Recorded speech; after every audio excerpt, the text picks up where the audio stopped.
গল্পের সুর চ্যানেলে আমি রোমানা নূপুর এখন আপনাদের পড়ে শোনাব নরেন্দ্রনাথ মিত্রের লেখা একটি গল্প, সত্যাসত্য। রবিবারের সকাল। বেলা বাড়বার সঙ্গে সঙ্গে মিশনের বড় হলঘরটায় পাড়ার গণ্যমান্য ভদ্রলোকের ভিড় বেড়ে চলেছে।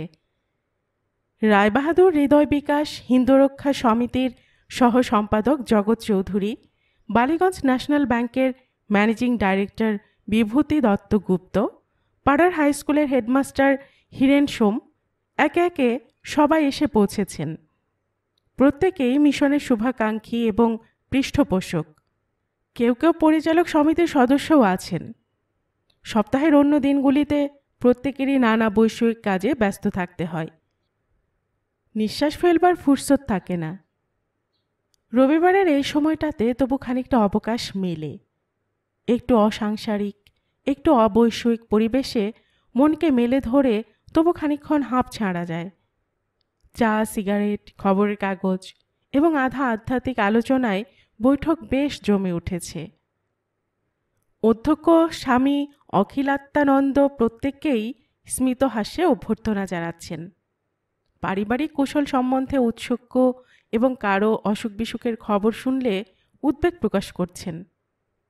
বিষয়বস্তু ভেদে আলোচনার যে দু তিনটি ধারা চলেছে তার সবকটির সঙ্গেই নিজেকে সংশ্লিষ্ট রাখছেন। আবার গেরুয়া ধারে যে তরুণ টাইপিস্ট ব্রহ্মচারীটি অফিসের কয়েকখানি জরুরি চিঠিপত্র টাইপ করেছে ফাঁকে ফাঁকে, তার কাছে এগিয়ে গিয়ে তাকে কিছু কিছু প্রয়োজনীয় নির্দেশও দিয়ে আসছেন।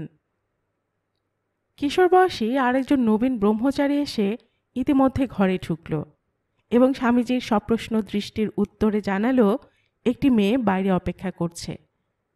স্বামীজি জিজ্ঞাসা করলেন, মেয়ে কি চায়? আমাদের অবলাশ্রমের নাম শুনে এসেছে, আশ্রয় চায়। মহিলা বিভাগের ভারপ্রাপ্ত সম্পাদক স্বামী প্রকাশানন্দই এসব ব্যাপারের বিধি ব্যবস্থা করেন। কিন্তু একটা জরুরি কাজে কাল তিনি শিলং রওনা হয়ে গেছেন। তার স্থানে অফিসিয়েট করার মতো সন্ন্যাসী কিংবা ব্রহ্মচারীদের মধ্যে প্রবীণ বিচক্ষণ কেউ বর্তমানে উপস্থিত নেই। স্বামীজি মুহূর্তকাল কি একটু ভেবে বললেন, আচ্ছা, উপাসনা ঘরের পাশের ঘরটিতে তাকে নিয়ে গিয়ে বসতে বলো, একটু পরে আমি যাচ্ছি। ঘাড় নেড়ে সশ্রদ্ধ সম্মতি জানিয়ে ব্রহ্মচারীটি তৎক্ষণাৎ বেরিয়ে গেল। কিন্তু চৌকাঠ পেরোতে না পেরোতেই তার বিস্মিত কণ্ঠ শোনা গেল, এই যে আপনি এখানে চলে এলেন যে? স্বামীজি আপনাকে ও ঘর অপেক্ষা করতে বলছেন, চলুন। কাতর নারী কণ্ঠে উত্তর এলো, অনেকক্ষণ ধরেই যে অপেক্ষা করছি বাবা। রায়বাহাদুর বললেন, স্বামীজি ইচ্ছে করলে এ ঘরে ওকে আসতে বলতে পারেন, আমাদের সবারই তো চুল এখানে পাকা। বিভূতিবাবু বললেন, কারো বা 2 আনি, কারো বা 10 আনি, এই পার্থক্য। স্বামীজি ব্রহ্মচারীদিকে তাকিয়ে বললেন, আচ্ছা, এখানেই নিয়ে এসো। বয়স বছর 23-24 হবে। পাড়াগাঁয়ের নিম্ন শ্রেণীর মেয়ে বলে প্রথম দৃষ্টিতেই বোঝা যায়। স্বাভাবিক স্বাস্থ্যে যে শারীরিক গড়নকে নিতান্তই ভোঁতা মনে হতো, অমার্জিত রুচি এবং অশিক্ষার পুরো প্রলেপে যে মুখশ্রী চোখেই পড়ত না, কিংবা পড়লেও চোখকে পীড়িতই করত, শীর্ণ এবং রুক্ষ হয়ে হঠাৎ যেন তাতে অদ্ভুত একটা তীক্ষ্ণতা এসেছে।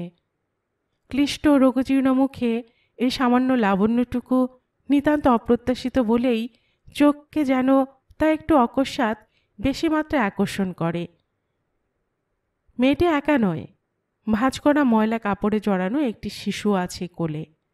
আকৃতি দেখে মনে হয় বয়স এখনো মাস পেরোয়নি। পরনে আধময়লা খাটো একখানা শাড়ি, সবুজ লতাপাতার পাড়, কিন্তু এই পাড়টুকু ছাড়া আর কোথাও কোনো সধবার লক্ষণ নেই। সমস্ত অঙ্গ নিরাভরণ। সিঁথিতে কি কপালে সিঁদুরের কিছুমাত্র চিহ্ন চোখে পড়ে না। শাড়ির লতানো পাড়টিকে হয়তো সেই জন্য একটু বিসদৃশ্য বলে থাকে। শাড়ির আঁচল কপাল পর্যন্ত নামেনি, বোধহয় নামবে না বলে সে চেষ্টাও আর করা হয়নি। ঘরে ঢুকে মেয়েটি মেঝের উপরই বসতে যাচ্ছিল। স্বামীজি পাশের সরু টুলটার দিকে আঙুল দেখিয়ে বললেন, আহা, মাটিতে কেন, ওর উপরে বসো। টুলের এক কোণে গিয়ে মেয়েটি আড়ষ্টভাবে বসলে স্বামীজি জিজ্ঞাসা করলেন, কোত্থেকে তুমি আসছো মা?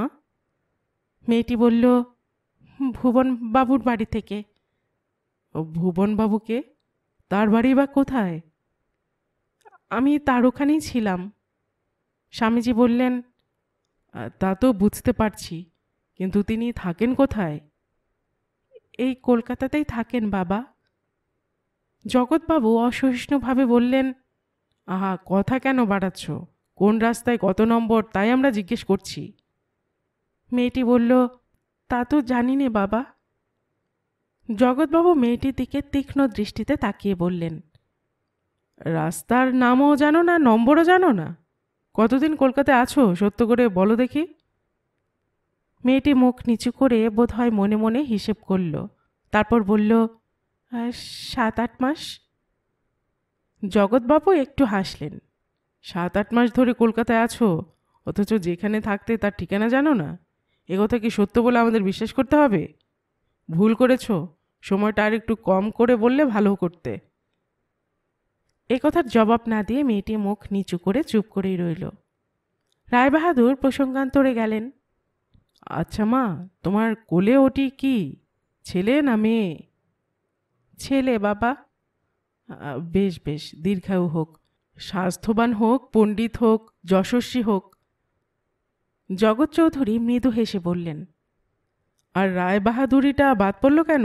ওটা বুঝি পরের ছেলের জন্য কামনা করতে মন সরে না? জগৎবাবু রায়বাহাদুরের সমবয়সী এবং বিশিষ্ট বন্ধু। রায়বাহাদুর তীক্ষ্ণ একটু হাসলেন। রাম রাম, সরকারি খেতাবে আজকাল কি কোনো বাহাদুরি আছে ভাই? ও কেবল 10 জনের দুয়ো করাবার জন্য। তার চেয়ে জাতকের জন্য জাতির নেতৃত্ব পদ কামনা করি। আশীর্বাদের কিছুটাও যদি ফলে, অন্তত উপবাস সহটুকু যদি সঙ্গে থাকে, তাহলেই যথেষ্ট। সভায় সমিতিতে মালা আর হাততালির অভাব হবে না। হাস্যের সঙ্গে একটু ভিন্নার্থবোধক উপসর্গের যোগ হচ্ছে দেখে বিভূতিবাবু তাড়াতাড়ি পূর্ব প্রসঙ্গে ফিরে গেলেন। ছেলেটি তো তোমার ভারী সুন্দরী হয়েছে দেখতে। আচ্ছা, ওর বাপ কোথায় বাছা? মেয়েটা একবার সকলের দিকে তাকিয়ে আবার মুখ নিচু করল, তারপর মৃদুকণ্ঠে বলল, গাড়ি চাপা পড়ে মারা গেছে। সকলেই সমস্বরে আফসোস জানালেন। ইস, আহা। একটু পরে জগৎবাবু জিজ্ঞাসা করলেন, কতদিন হলো? কবে ঘটল এই দুর্ঘটনা? সেও মাস 7 হলো বাবা। ও তখন 3 মাসের পেটে। সকলেই পরস্পরের দিকে তাকালেন।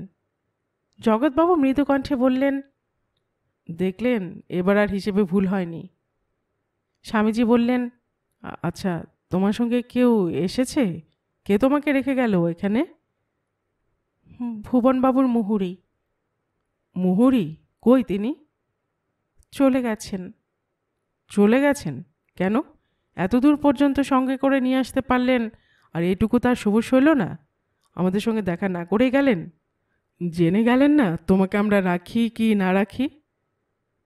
রায়বাহাদুর বললেন, perhaps that devil himself is the culprit.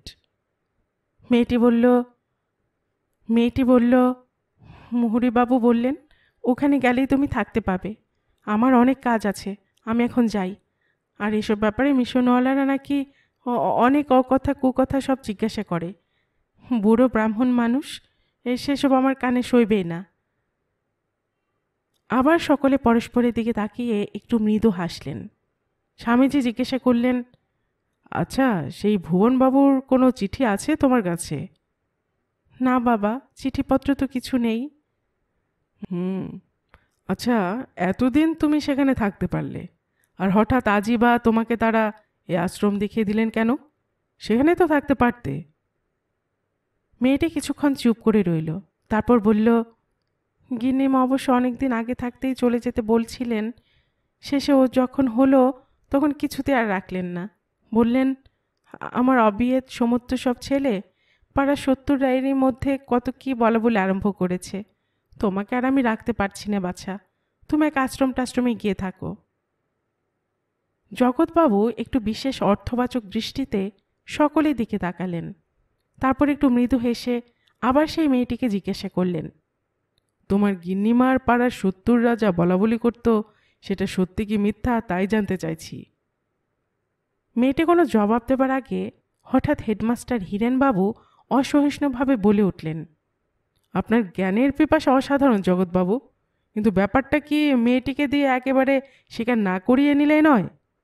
না এই মুখরোচক আলোচনা কিছুতেই ছাড়তে পারছেন না? জগৎবাবু ক্রুদ্ধভাবে একবার হেডমাস্টারের দিকে তাকালেন, কিন্তু পরক্ষণেই মুখে অদ্ভুত একটু হাসি টেনে বললেন, মাস্টার মশাই, পৃথিবীর সমস্ত ব্যাপার যদি মাস্টারির মতো এমন সহজ হতো তাহলে আর ভাবনা ছিল না। মুখরোচক আলোচনাটা ছাড়তে পারছি না তা ঠিকই, কারণ সত্য ঘটনা যথাযথ আমাদের জানা দরকার। এ নিয়ে পুলিশের হাঙ্গামা আছে। তাছাড়া কে প্রকৃত দোষী তা জেনে সম্ভব হয় এই প্রতিষ্ঠান থেকে তার প্রতিবিধান আমরাও করে থাকি। আপনাদের মতো পিউরিটান হয়েও অন্যায় দুষ্কৃতি দেখে চোখ বুজে থাকি না। সুচিতা রাখতে চাই বলেই সূচিবায়ু তো আমাদের ছাড়তে হয়। হিরেনবাবু হাসলেন। লোকে বলে মাস্টারেরা নাকি স্কুল ঘরের বাইরেও তাদের মাস্টারের অভ্যেস ছাড়তে পারে না। সমস্ত পৃথিবীটাকে তারা তাদের পাঠশালা মনে করে। মাস্টারদের তরফ থেকে দোষ আমি স্বীকার করছি, কিন্তু আমার মনে হয় দোষটা কেবল আমাদের মাস্টারদেরই নয়, অভ্যেসটা সকলেরই আছে। অভিনেতাদের কাছে গোটা জগৎটাই রঙ্গমঞ্চ, আর নেতাদের কাছে বক্তৃতা মঞ্চ। এইটুকু যা তফাৎ। সম্পূর্ণ সত্য যখন না জানলে আপনার চলছে না, তখন মেয়েটিকে আড়ালে নিয়ে ওসব কথা খুঁটে খুঁটে জিজ্ঞাসা করুন। হাটের মধ্যে একটি মেয়েকে এ ধরনের প্রশ্ন করা আপনার সুচিতায় না বাঁধতে পারে, কিন্তু ভদ্রতায় বাঁধা উচিত ছিল। স্বামীজি, তার চেয়ে আলাদা নিরিবিলি একটা ঘর দেখিয়ে দিন না জগৎবাবুকে। রায়বাহাদুর হেসে উঠলেন, এতক্ষণে একটা হিট দিয়েছ মাস্টার। জগৎবাবু ক্রুদ্ধ কণ্ঠে বললেন, হিরেনবাবু, আপনার কুষ্টি এবং অশ্লীল ইঙ্গিত আমি অত্যন্ত আপত্তি করছি। এতক্ষণ ধরে আপনিই না সুচিতা আর ভদ্রতার বড়াই করছিলেন? হিরেনবাবু বললেন, কোনো কুষ্টি ইঙ্গিত করবার সত্যি কিন্তু আমার উদ্দেশ্য ছিল না। স্বামীজি বিব্রতভাবে বললেন, আহ, কি আরম্ভ করলেন হিরেনবাবু, দয়া করে চুপ করুন। কেন নিজেদের মধ্যে মিছিমিছি? বরং আসুন, উপস্থিত বিষয় সম্বন্ধে একটা ইতি কর্তব্যতা ঠিক করা যাক। জগৎবাবু বললেন, আমি আর ওর মধ্যে নেই মশাই। বিষয়টা যখন আপনারই জুরিসডিকশনে, তখন কি করবেন না করবেন আপনি নিজেই ঠিক করুন। তবে প্রকৃত তথ্য আমাদের জানা দরকার, এইটুকু কেবল আমার কথা। স্বামীজি বললেন, তা তো নিশ্চয়ই। তারপর তিনি বিস্মিত ও বিমূঢ় মেয়েটির দিকে তাকিয়ে সস্নেহে অত্যন্ত স্নিগ্ধ কণ্ঠে বলা আরম্ভ করলেন, শোনো মা, একবার যখন এখানে এসে পড়েছ, তোমার আর কোনো ভয় নেই, কোনো চিন্তা ভাবনা আর তোমাকে করতে হবে না। ব্যবস্থা সাধ্যমতো আমরা করবই। প্রাণ থাকতে কোনো অমঙ্গল তোমাকে স্পর্শ করতে পারবে না। সব রকমের ব্যবস্থা এখানে আছে। এখানে মেয়েদের আমরা লেখাপড়া শিখাই, অবশ্য যে সত্যটুকু গ্রহণ করতে পারে। তারপর আছে হাতের কাজ, যাতে তোমরা নিজেরা নিজের পায়ে দাঁড়াতে পারো। ভবিষ্যতে দাসীবৃত্তি কিংবা আর কোনো জঘন্য উপায়ের আশ্রয় কিছুতেই যাতে তোমাদের আর না গ্রহণ করতে হয়, সেজন্য আলাদা একটা বাড়ি নিয়ে তাঁত বসিয়েছি সেখানে। ইচ্ছে করলে সেসব কাজ শিখতে পারবে। শীঘ্রই আর একটা কারখানা খোলা হবে, যাতে ছোটোখাটো চামড়ার কাজও শেখাবার ব্যবস্থা করব। তারপর আবার যারা গৃহাশ্রমে ফিরে যেতে চায় তাদের জন্য সে ব্যবস্থাও আছে। দেখে শুনে এসব মেয়েদের ফের আমরা বিয়ে দিয়ে দিই। কিন্তু এই আশ্রমে ঢুকবার আগে তোমাকে যে সমস্ত সত্য কথা অকপটে আমাদের কাছে খুলে বলতে হবে মা। মেয়েটি বলল, খুলে তো আমি সবই বললাম। স্বামীজি পূর্ববৎ স্নিগ্ধ কণ্ঠে বললেন, না মা, সব হয়তো ঠিক বলনি। বলা যে সহজ নয় তা মানি, কিন্তু কেন বলতে পারবে না? অন্যায়ের বিরুদ্ধে তোমরা কিছু খুলে বলতে পারোনি বলেই তো তোমাদের এই দশা। সংসারের মুখোমুখি দাঁড়িয়ে দৃঢ় কণ্ঠে বলতে হবে, দোষ তোমাদের নয়, দোষ দুর্বৃত্তদের, দোষ সেই ভীরু কাপুরুষদের। এখানে তোমার মতো অনেকে আছে মা। যতদূর আমি জেনেছি, অধিকাংশ ক্ষেত্রে তাদের নিজেদের কিছুমাত্র দোষ নেই। কেউ বা অভাবের তাড়নায়, নিতান্ত পেটের দায়ে এভাবে স্খলিত হয়েছে। কাউকে বা নিজেরই কোনো নিকটাত্মীয় নানা লোভ দেখিয়ে টেনে এনে এই সর্বনাশের পথে নিঃসহায়ভাবে ফেলে গেছে। সব তুমি খুলে বলো, কোনো ভয় নেই তোমার, কোনো লজ্জারও কারণ নেই। সমস্ত লজ্জার গ্লানি সেই সুযোগান্বেষী, সুবিধাবাদী, পাষণ্ড পুরুষের। তোমার কিসের লজ্জা মা? আচ্ছা, এখানে যদি সংকোচ বোধ করো তুমি বরং ওই ঘরে চলো, সেখানে সব কাহিনী খুলে বলবে। দেখি কোনো বিধান আমরা করতে পারি কি না।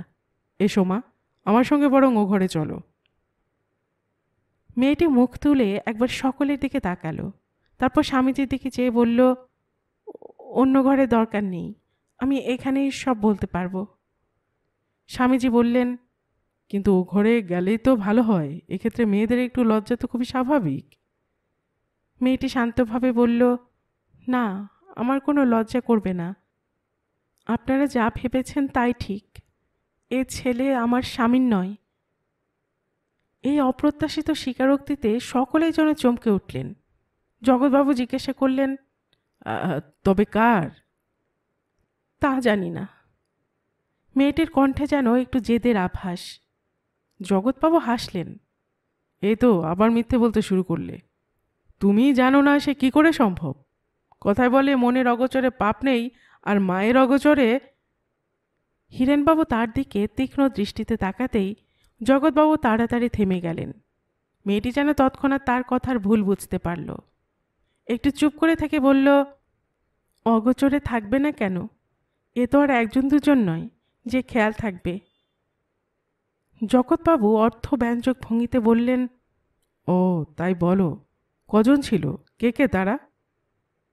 মেয়েটা আরেকবার মুখ তুলল, তারপর বেশ সহজ অকুণ্ঠভাবে বলল, বাবুর ছেলেরা ছিলেন 3 ভাই। জগৎবাবু বলে উঠলেন, good god, all of them? আর এরপরও আবার কেউ ছিল নাকি? মেয়েটা একবার বুঝি একটু ইতস্তত করল, তারপর বলল, হ্যাঁ, সেই বুড়ো মুহুরী বাবু।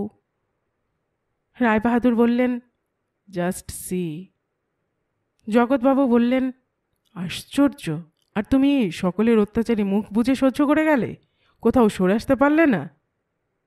মেয়েটা জগৎবাবু থেকে সোজাসুজি তাকালো, তারপর বলল, সরেই তো আপনাদের কাছে এলাম বাবু। হঠাৎ কথাটা কেমন যেন একটু অশ্লীল বলে মনে হলো জগৎবাবুর কাছে, কিন্তু তখনই প্রতিবাদ করার মতো কোনো জবাবও যেন তিনি খুঁজে পেলেন না। এমনকি একটা ধমক পর্যন্ত তার মুখে জোগালো না।